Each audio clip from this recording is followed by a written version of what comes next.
Hello, good morning friends. अपन पढ़ रहे थे पृष्ठीय रसायन। पृष्ठीय रसायन के अंदर अपन टॉपिक पढ़ रहे थे अधिशोषण। तो अपन अधिशोषण में अगला टॉपिक लेते हैं अधिशोषण के प्रकार।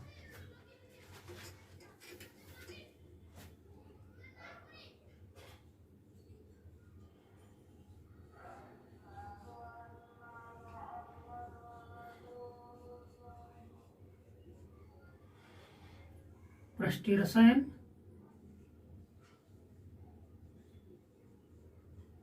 Surface chemistry.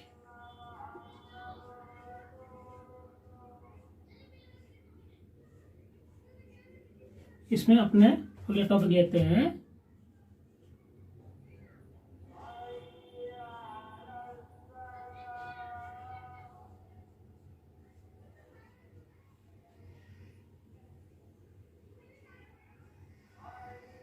अधिशोषण के प्रकार।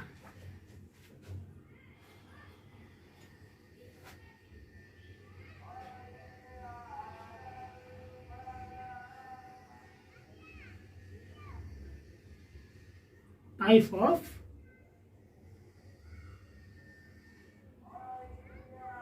एडाप्शन।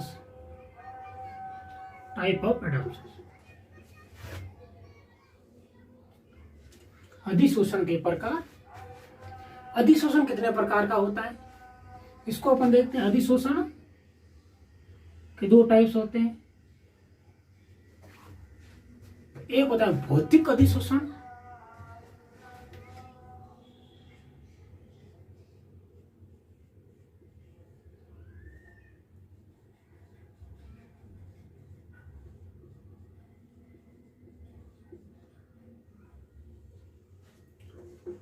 दूसरा होता है रासायनिक अधिशोषण।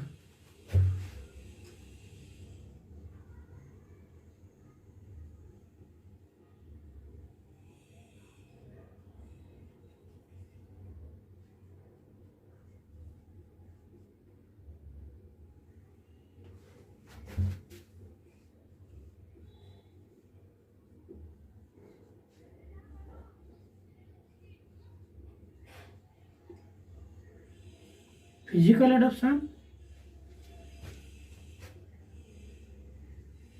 और केमिकल एडप्शन। फिजिकली और केमिकली, भौतिक अधिशोषण और रासायनिक अधिशोषण। अब ये दोनों प्रकार भौतिक अधिशोषण और रासायनिक अधिशोषण में क्या है इसको अपन अलग अलग देखते हैं।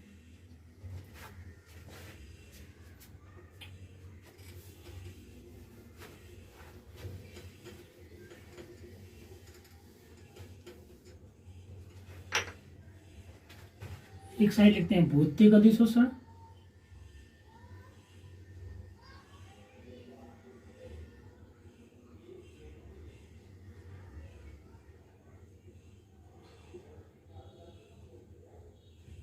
एक तरफ लिखते हैं रासायनिक अधिशोषण।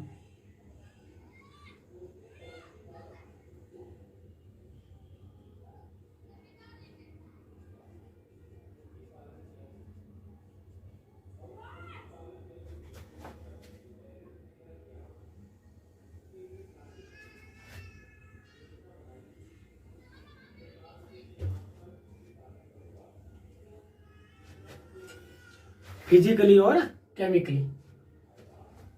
भौतिक अधिशोषण में क्या है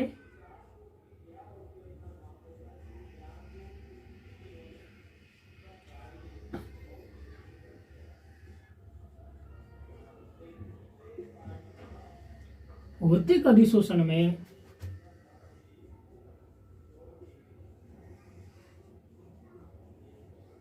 अधिशोषक व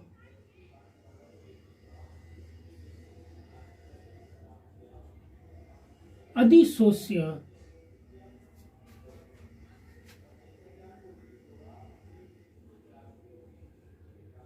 दुर्बल वंडरवॉल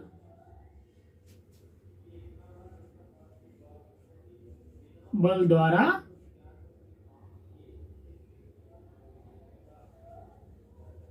बंधित होते हैं। कहने का मतलब भौतिक अधिशोषण में दुर्बल वंडरवॉल बल पाया जाता है और रासायनिक अधिशोषण में रासायनिक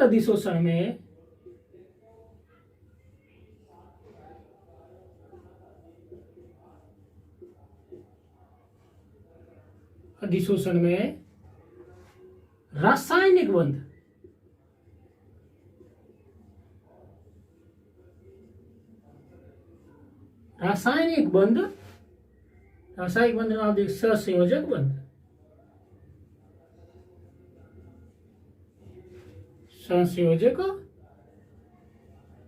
बंध पाया जाता है।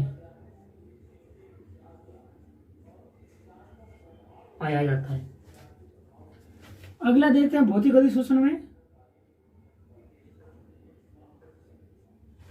ये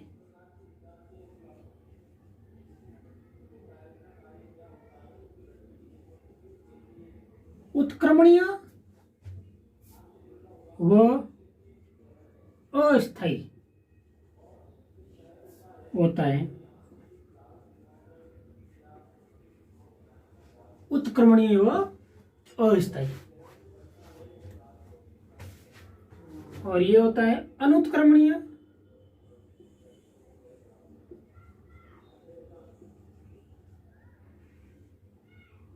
व स्थायी होता है।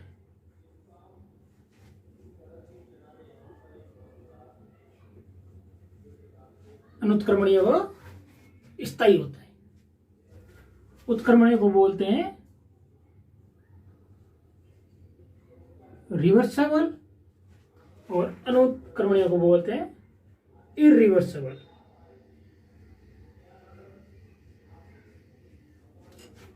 उत्क्रमणीय व स्थायी होता है, ये अनुत्क्रमणीय व ये अस्थायी होता है और यह स्थायी होता है। अगला देखते हैं भौतिक में इसकी अधिशोषण ऊष्मा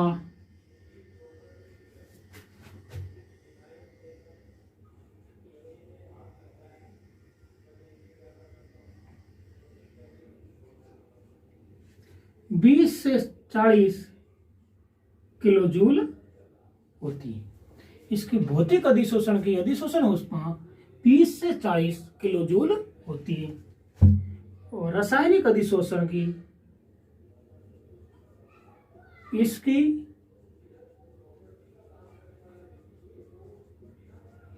अधिशोषण ऊष्मा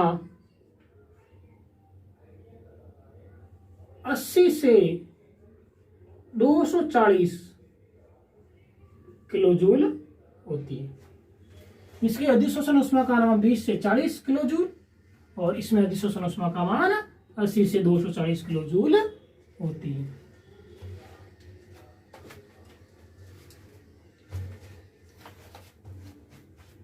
तो इसमें देखा आपने भौतिक अधिशोषण और रासायनिक अधिशोषण। भौतिक के अंदर दुर्बल वंडरवॉल बल पाया जाता है, रासायनिक के अंदर रासायनिक बंध, और यह भौतिक अधिशोषण होता है वो उत्क्रमणीय, वो अस्थायी होता है और इसकी अधिशोषण ऊष्मा होती है वो 20 से 40 किलो जूल होती है। इधर देखते हैं रासायनिक में रासायनिक बंध पाया जाता है, अनुत्क्रमणीय वो स्थायी होता है और इसकी अधिशोषण ऊष्मा का मान 80 से 240 किलो जूल होती है। यह सवाल कंप्यूटेशन में काफी ज्यादा पूछा गया है। भौतिक अधिशोषण की अधिशोषण ऊष्मा या रासायनिक अधिशोषण की ऊष्मा।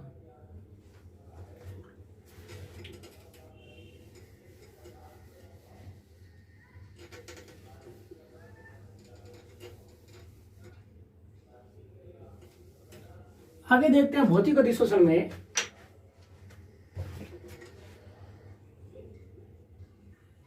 इसकी संकरणीय ऊर्जा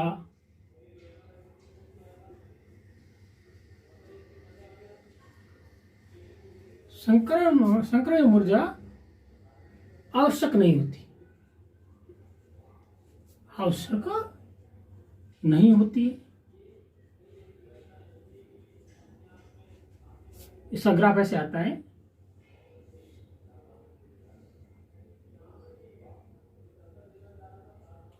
ताप बढ़ाते हैं तो रेट ऑफ अधिशोषण की कम होती है, दर अधिशोषण की दर कम होती है। और रासायनिक अधिशोषण में इसमें संक्रमण ऊर्जा का मान, संकरण ऊर्जा आवश्यक होती है, आवश्यक होती है। इसमें ग्राफ ऐसे आते हैं,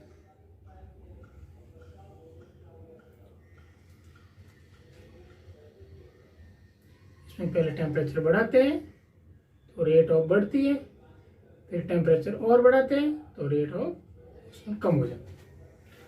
मतलब भौतिक अधिशोषण में संक्रमण ऊर्जा आवश्यक होती है। इसमें यदि टेम्परेचर बढ़ाते हैं तो रेट ऑफ अवशोषण की कम होती है। और रासायनिक में अंदर इसकी उल्टी होती है, इसमें संक्रमण ऊर्जा आवश्यक होती है। इसमें ग्राफ में देखते हैं तो पहले ताप बढ़ाया तो रेट भी बढ़ी, फिर जैसे जैसे ताप और बढ़ाया तो रेट ऑफ रासायनिक अधिशोषण की कम हुई।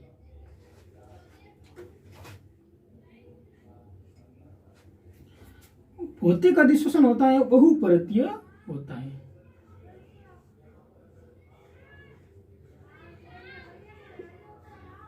बहुपरतीय होता है। और रासायनिक अधिशोषण होता है वो एक परतीय होता है, यूनिलेयर और मल्टीलेयर।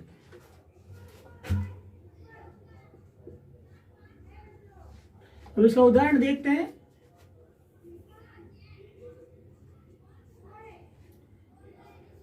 भौतिक अधिशोषण का उदाहरण H2 गैस का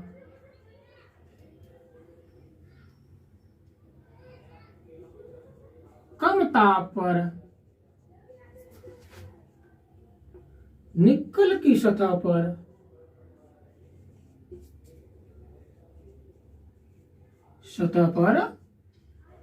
अधिशोषण।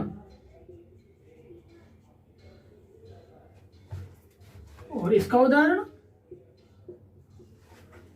H2 गैस का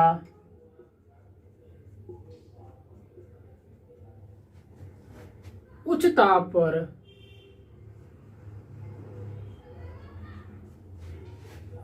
पर निकल की सतह पर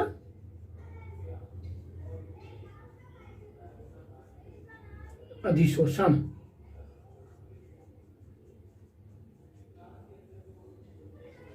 तो आप देखिए भौतिक अधिशोषण में संकर्ण ऊर्जा का मान आवश्यक नहीं होता है, इसमें आवश्यक होता है। और यह मल्टीलेयर होती है इसमें ऐसे।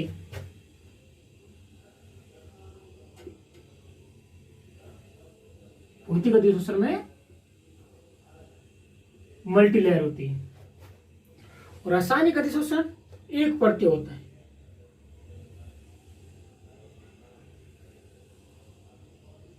एक परतीय, ये बहुपरतीय और एक परतीय। और इसका उदाहरण H2 गैस का यदि कम ताप पर निकल की सतह पर अधिशोषण होता है तो भौतिक अधिशोषण होता है। और यदि अधिक ताप पर निकल की सतह पर H2 गैस का अधिशोषण होता है तो वो रासायनिक अधिशोषण होता है।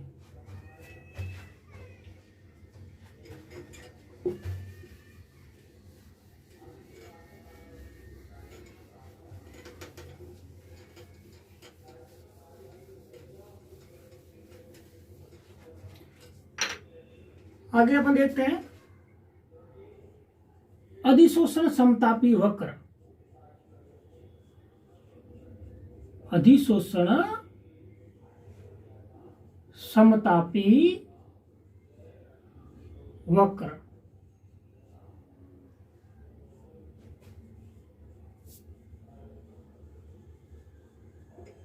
रिडक्शन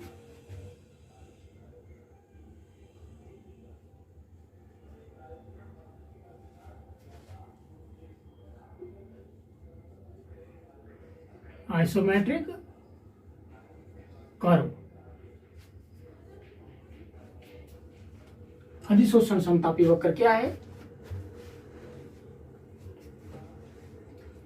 अधिशोषण समतापी वक्र में आप देखिए कि जैसे जैसे दाब बढ़ता है, दाब बढ़ता है, अधिशोषण की दर भी बढ़ती है। जैसे जैसे दाब बढ़ता है, अधिशोषण की दर भी बढ़ती है। अधिशोषण समतापी वक्र क्या है?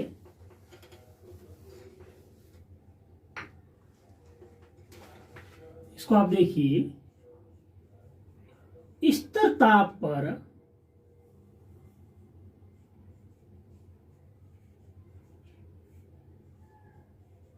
स्थिर ताप पर दाब P व अधिशोषण की दर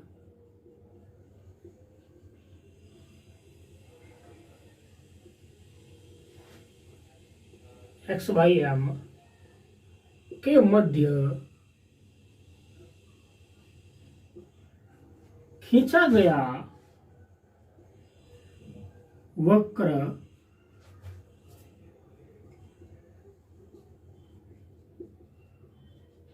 अधिशोषण समतापी वक्र कहलाता है। तो अधिशोषण समतापी वक्र के अंदर क्या है? इसमें ताप स्तर है, स्थिर ताप के अंदर दाब P और अवशोषण की दर के बीच खींचा गया वक्र कर्व, ये क्या कहलाता है? अधिशोषण समतापी वक्र कहलाता है।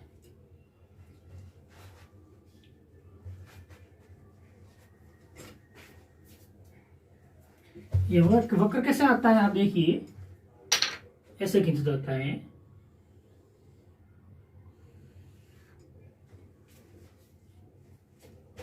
इधर लेते हैं,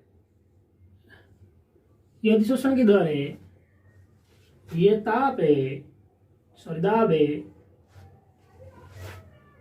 अलग अलग ताप पर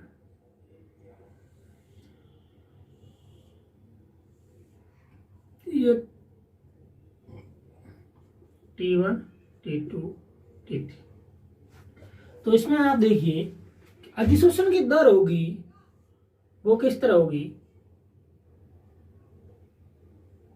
T1 की सबसे ज्यादा, फिर T2 की, फिर T3 की।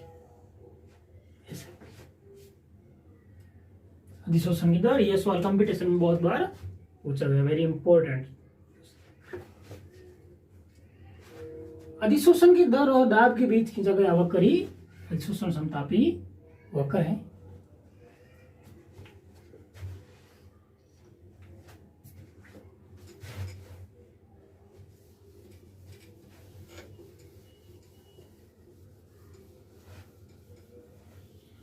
अधिशोषण समतापी वक्र के अंदर आप देखिए, एक आता है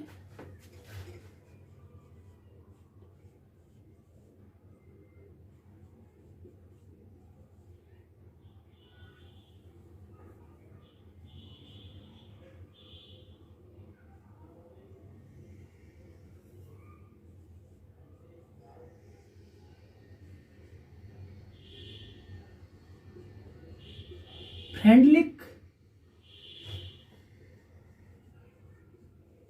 समतापी वक्र।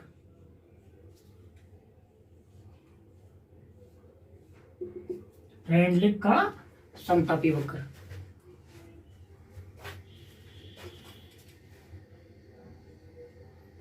ये क्या है?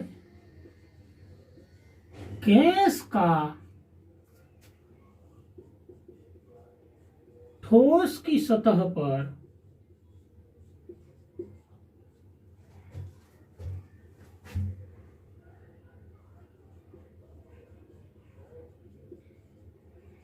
अधिशोषण होने को सर्वप्रथम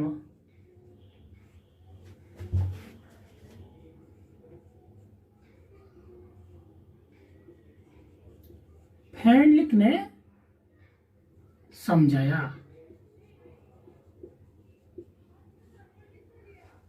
फ्रेडरिक ने सर्वप्रथम ठोस की सतह पर गैस का अधिशोषण होने को सबसे पहले किसने समझाया? फ्रेडरिक ने समझाया स्थिरताप। तो इसे फ्रेडरिक समतापी वक्र कहते हैं। इन्होंने क्या बताया? एक्स बाई एम समानुपाती पी एन है। एक्स बाई एम समानुपाती पी घात 1/n, ये अधिशोषण की दर है।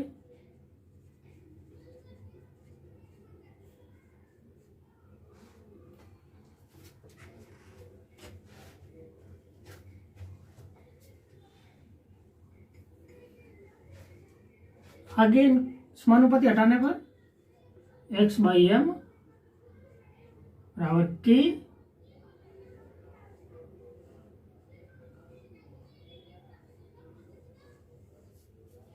एक्स बाई एम के पी घात 1/n। इसमें के और 1/n कांस्टेंट है, स्थिरांक।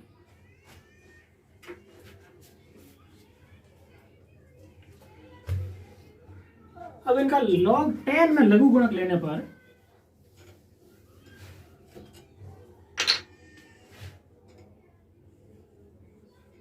log 10 एक्स बाई एम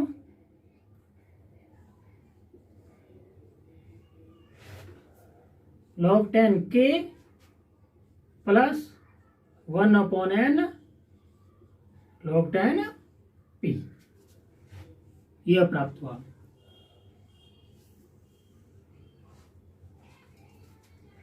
सीधा सीधा कंप्यूटेशन में ही ऐसा सवाल आता है कि फ्रेडरिक समतापी वक्र का log 10 में ये पूरा सूत्र पूछा जाता है, डायरेक्ट सूत्र दिया जाता है।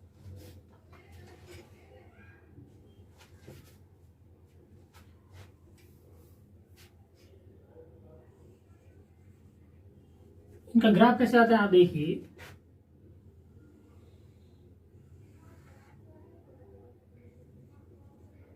log 10 एक्स बाई एम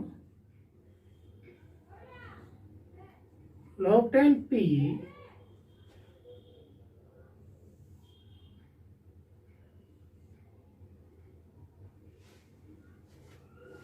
ऐसे आता है।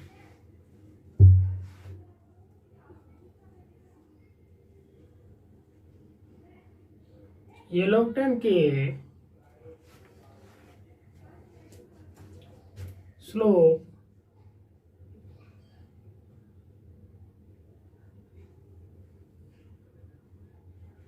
वन अपॉन एन ए वो 0 से बड़ा है और 1 से छोटा है।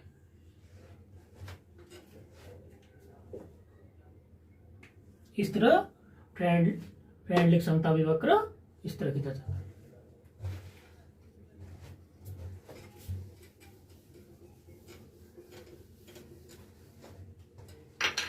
इसी कंडीशन समझिए आप। केस पेस्ट यदि 1/n है वो 0 तो क्या होगा? एक्स बाई एम समानुपाती पी की घात 0। इसका मतलब होता है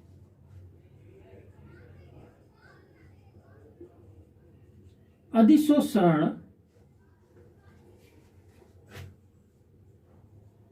दर दाब पर निर्भर नहीं करती।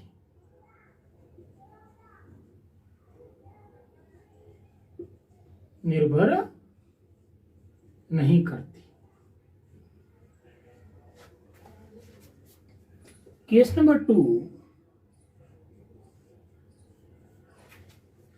यदि 1/n बराबर 1 हो तो क्या होगा?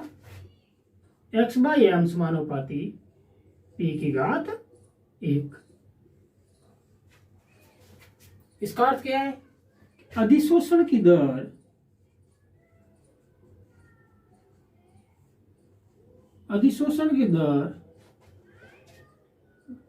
दाब के समानुपाती होती है।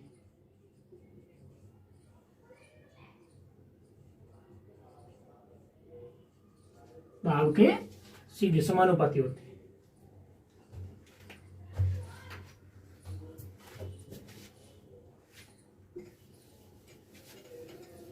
अब केस नंबर 3,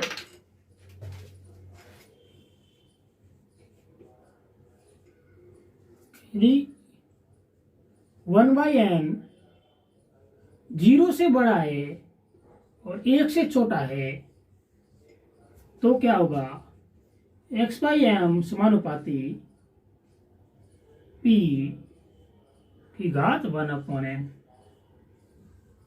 इसका मतलब होता है अधिशोषण की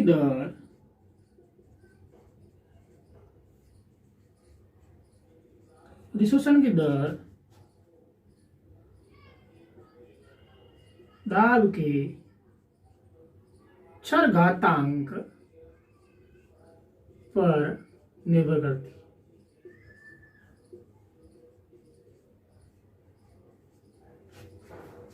चरघातांक पर निर्भर करती है। इस वक्र से निष्कर्ष निकलता है कि फ्रेडलिक समतापी वक्र है वो कम ताप पर समतापी वक्र की व्याख्या करता है। फ्रेडलिक का वक्र है जो कम ताप पर समतापी वक्र की व्याख्या करता है।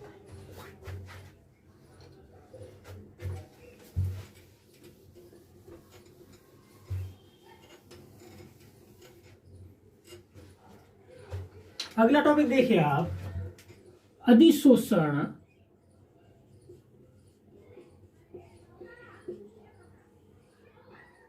के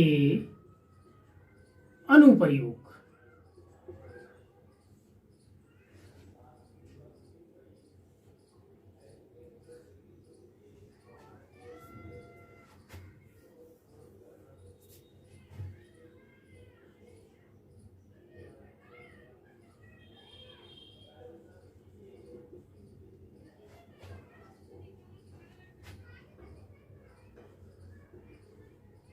Applications of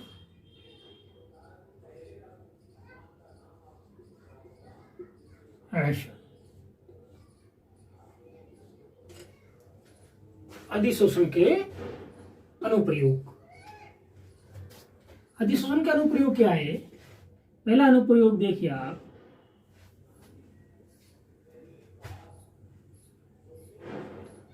उच्च निर्वात उत्पन्न करने में।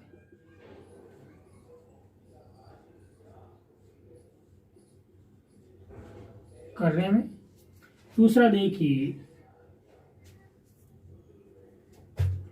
आर्द्रता नियंत्रण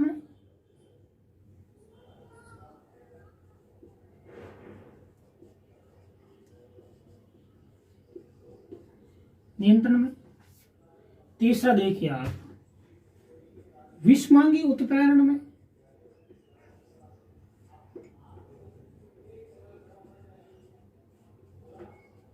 विषमांगी उत्प्रेरण में। चौथा देखिए आप, अक्रिय गैसों के पृथक्करण में।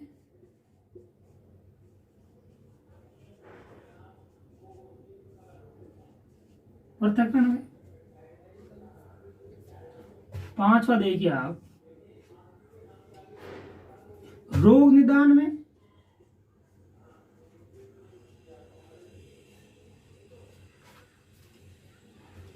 पहला देखिए आप, उच्च निर्वात उत्पन्न करने में, आर्द्रता नियंत्रण में, विषमांगी उत्प्रेरण में, अक्रिय गैसों के पृथक्करण में और रोग निदान में। सब में अधिशोषण का प्रयोग किया जाता है।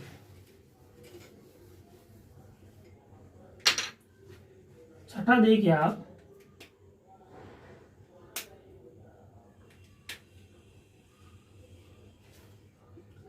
झाग पल्लवन विधि में।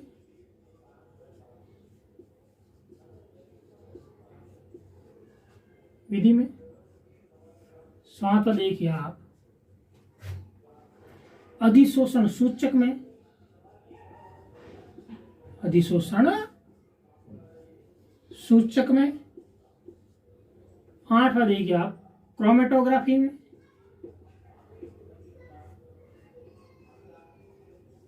क्रोमेटोग्राफी में। तो अधिशोषण के अनुप्रयोग देखे आपने, प्रयोग झाग पल्लवन, अधिशोषण सूचक में और क्रोमेटोग्राफी में, इन सब में अधिशोषण का उपयोग किया जाता है। अलग अलग तरीके से अधिशोषण उपयोग में आता है। तो आपने आज पढ़ा अधिशोषण के प्रकार, फिजिकली और केमिकली। उसके बाद अधिशोषण समतापी वक्र, उसमें आपने समतापी वक्र में अपने पढ़ा फ्रेंडलिक का समतापी वक्र, और उसके बाद अपने पढ़ा इनके एप्लीकेशन, अनुप्रयोग, प्रयोग क्या है अधिशोषण के। तो ये अपना अधिशोषण टॉपिक पूरा हुआ। नमस्कार।